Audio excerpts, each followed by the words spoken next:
sounds dodgy. You know what I mean? It just doesn't sound right. It wasn't like that. So, my name is Ahmed. I am from South London, and I am from a Jamaican household. I grew up with my grandma, so if you can imagine, Caribbean household in the sort of 80s onwards. It was very Jamaican atmosphere, and we went to church. I went to church as a young guy, going to Sunday school every Sunday, and so that was my sort of introduction to God via Christianity. I started to get sort of signs for me that Islam was the truth. There's a number of events that happened. One of my friends, who is Afro-Caribbean, he was a Muslim, and he was the first person that I saw, like myself, being a Muslim. So what you'll find, naturally, in school, people tend to gravitate towards the people of the same, ethnic background, and there's a bit of mixture in the middle as well. So what you'll find in Ramadan, he would sort of break away, and he'll be with the sort of Asian and the Arabs, and we noticed that he was a bit serious, and he seemed more focused, and that was because it was Ramadan. So he used to fast, and he used to sort of do his Ramadan thing. So that made me realize that Islam wasn't just what I thought it was initially. It wasn't just an Asian thing or an Arab thing. It was a universal religion. So that was my first insight towards Islam, and it made me a bit intrigued as well. Why wasn't he a Christian, or why wasn't he perhaps a Rastafarian? So it made me kind of want to look into the faith. And at the same time as well, I had questions about my own faith as well. Because growing up in my household, or basically going to church, I would hear comments like Jesus was the Son of God. And then sometimes I would hear that he is God. And it was hard to sort of find out what he really is. Is he Son of God or is he God? And people say he is both. Oh, and then there was the whole Trinity thing as well. So it didn't make sense. And I didn't see how Jesus was God, So although I believed, I still believed in Christianity, I still believed in like the prophets and the biblical stories, but something to me wasn't really adding up. So that was my friend that I mentioned, and then also my sister. She at the age she was about 16, she started showing an interest in Islam, and she told me that she went to the mosque, and her friend took her to the mosque, and they were doing ablution, and then she wore a scarf, and they started praying, and I was like, oh, okay, that's quite interesting. So again, Islam came up during sort of late 90s. You had the film Malcolm X that came out, and again, he was a Muslim. You heard that he was a Muslim, then the names Allah and Muhammad were mentioned as well. And that was the first time I actually saw it the second time I saw it from a black angle as well. So it kind of looked quite interesting. And then the third thing for me, or the fourth thing for me, which was an eye-opener, was when I watched the movie Roots. And I saw there was a scene with Kunta Kinte. He was on the ship, and he started calling out to Allah. And he was saying, "In the name of God, the most merciful, the most kind." And that made me think, "Oh my God, Islam is closer than I actually thought it was." Because me being of an African Caribbean background, we also went through that process of slavery and stuff as well. So it made me kind of wonder, perhaps my ancestors were Islamic as well. So that made me more intrigued as well. So I came to a stage where I was actually searching. I felt I was searching for an answer. It's funny because all these things started happening at the same time as well. So it made it, for me, it was like a no-brainer that this was a sign. So if I can give you, paint a picture of how it was in the sort of mid-90s. there was a scene, a music scene, which was called Jungle, and it was just a genre of music which came from London, England, and there was a hit that was out at the time. It was called Original Nutter, and that was sung by this chap called UK Apache. It was a very, very, very big tune, very popular, and he so happened to live in Tooting as well.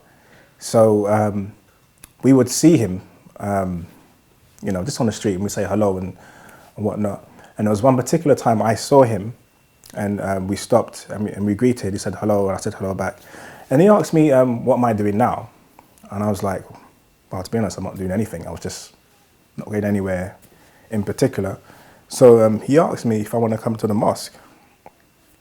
And I just thought, out of nowhere, and this is like this guy, UK Apache, with this hit song, he's asking me if I want to come to the mosque. And I really had sort of, an interest in Islam. And I just thought, I have to go because this is a sign. So I said, yeah, let's go to the mosque. So yeah, we went to the mosque, and then it was something like I've never experienced before. It's